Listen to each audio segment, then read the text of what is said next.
The frustration is a universal rite of passage for men. You enter the conversation with a clear objective: to explain your position, to lay out the facts in a logical sequence, and to resolve the misunderstanding through reason. You believe that? If you can just find the right words, the perfect combination of clarity and evidence, she will see the light and the conflict will dissolve. But instead, the opposite happens. Each point you make, no matter how valid, seems to add fuel to a fire you were trying to extinguish.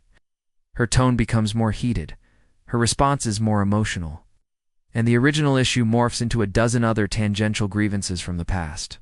You find yourself meticulously defending statements you never made and intentions you never had.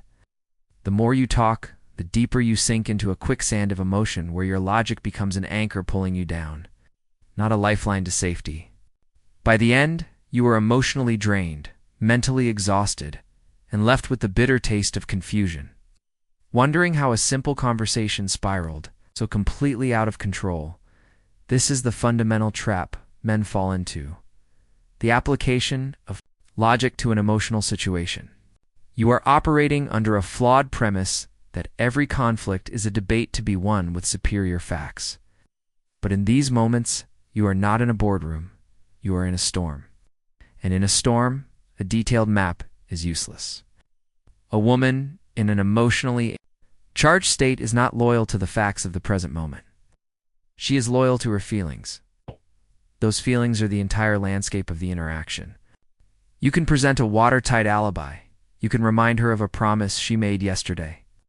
You can show objective proof of your consistency, and it will not only fail to land, but it will often make things worse. Why? Because your facts are heard. As a dismissal of her feelings, your logic is interpreted as you saying your emotions are invalid and incorrect. This feels like an attack, so she defends herself not with more facts, but with more emotion. By engaging in the argument, you make a critical error. You validate her emotional frame as the correct battlefield. You willingly step out of your world of reason and into her world of feeling, and in that world, you are at a severe disadvantage. You are playing a game where the rules are written by and for emotion, and you are armed with the wrong tools. You are trying to use a spreadsheet to navigate a hurricane. The man who never fights isn't a man who avoids difficult conversations. He is the man who is too wise to enter a battle he knows is designed for him to lose. He understands that. You cannot reason someone out of a feeling they didn't reason themselves into. The first step to winning is to refuse to play a losing game. The instinct to meet fire with fire is a primal one, especially when feeling attacked or misunderstood. She escalates, and every fiber of your being screams to escalate in return too. Match her energy to prove your point and your passion. But this is the critical juncture where most men fail. They believe that engagement, any engagement, is a form of strength. In reality, it is the deepest form of weakness. True strength is not found in the volume of your voice, but in the unshakable quality of your presence. When she enters an emotional state, she is operating from a place of chaos. Her expectations are built on a predictable script. You will react. You will defend. You will fight back. This expected reaction is the fuel for the entire cycle. Your shouting, your explanations, your frustration, it all feeds the storm, giving it more energy and more reason to continue raging. The man who understands this dynamic does not engage on those terms. His power lies in his refusal to participate. His silence is not passive. It is a powerful, active force. It is a void where her chaos expects resistance and finds none. His calm is not indifference. It is a formidable wall that her emotional waves crash against and recede from, unable to erode. His grounded presence communicates a truth more profound than any argument ever could. This cannot touch me. You cannot pull me from my center. This is what it means to short-circuit the cycle. You remove the expected fuel.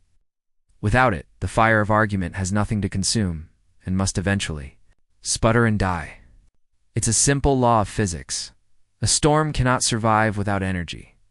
This does not mean you become a stone, cold and unfeeling. It means you become the anchor, steadfast and immovable amidst the turbulence. You can listen without absorbing the chaos. You can observe without being drawn into the drama. You can, when appropriate, speak with a calm certainty that stands in stark contrast to the emotional tempest. This contrast is what ultimately dismantles the storm. Your unbothered demeanor acts as a mirror, forcing her to confront the reality of her own emotional state without the distraction of your reaction. There is no battle to be had if only one person is fighting. Your energy remains protected, your frame remains intact, and you demonstrate a strength that is far more persuasive and commanding than any well-reasoned argument. Win not by overpowering her, but by demonstrating that you cannot be overpowered. This silent demonstration of inner strength is what ultimately earns respect and de-escalates conflict where words consistently fail. The fundamental difference between a man who is constantly drained by conflict and one who commands respect lies in his understanding of communication.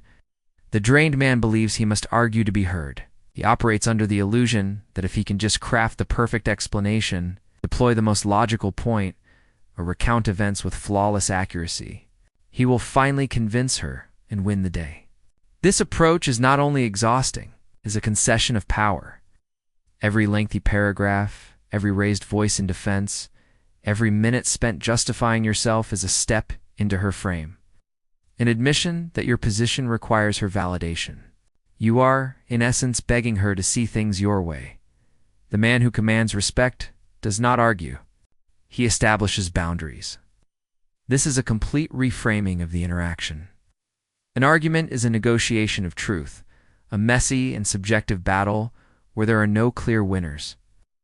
A boundary is a non-negotiable statement about what you will and will not accept.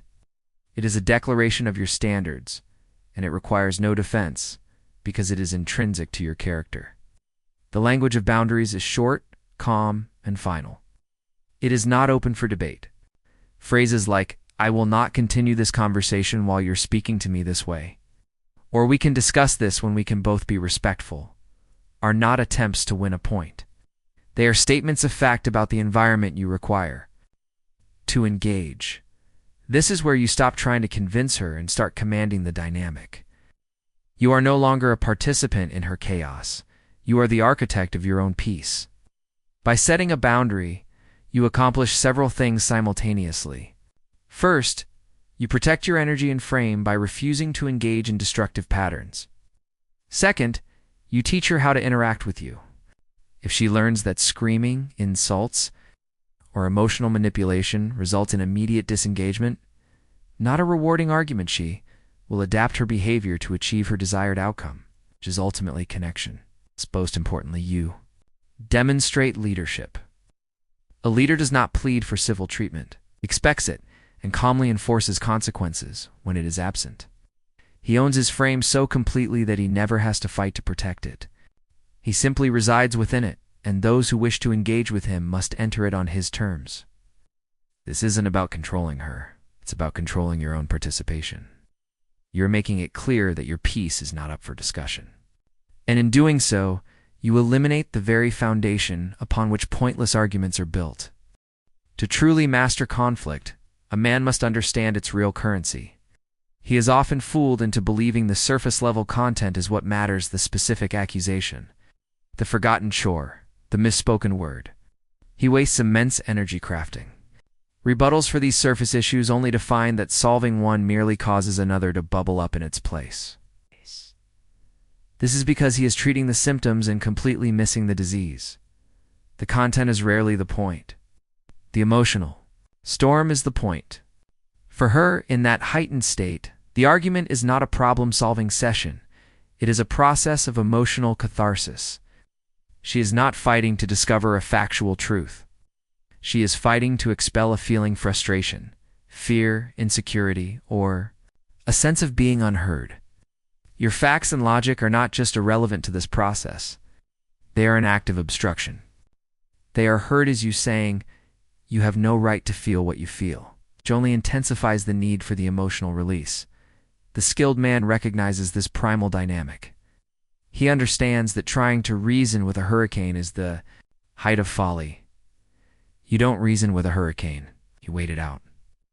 This is where patience transforms from a virtue into a weapon. Your silence and unwavering calm in the face of her chaos are not signs of surrender. They are acts of immense strength. She is pushing, testing, and provoking, unconsciously seeking a specific outcome to see if you are stronger than her storm. If you shout back, if you get flustered, if you try to wrestle the storm to the ground, you have failed the test. Have proven that her chaos can dictate the emotional environment of the relationship, and that she can easily pull you from your center. But when you remain steadfast, when you listen without reacting, when you hold your frame without aggression, you accomplish something profound. You allow her emotional storm to burn itself out against the immovable object of your calm. There is no fuel for it, no resistance to give it shape and longevity. She will eventually run out of energy. And in the quiet aftermath, a powerful realization dawns on her. She lost control, and you did not. You were the anchor. This realization is worth more than 1,001 arguments. It builds a deep subconscious respect and a sense of safety. She learns that she can have her emotional whirlwind, and it won't destroy the relationship because you are strong enough to hold the center.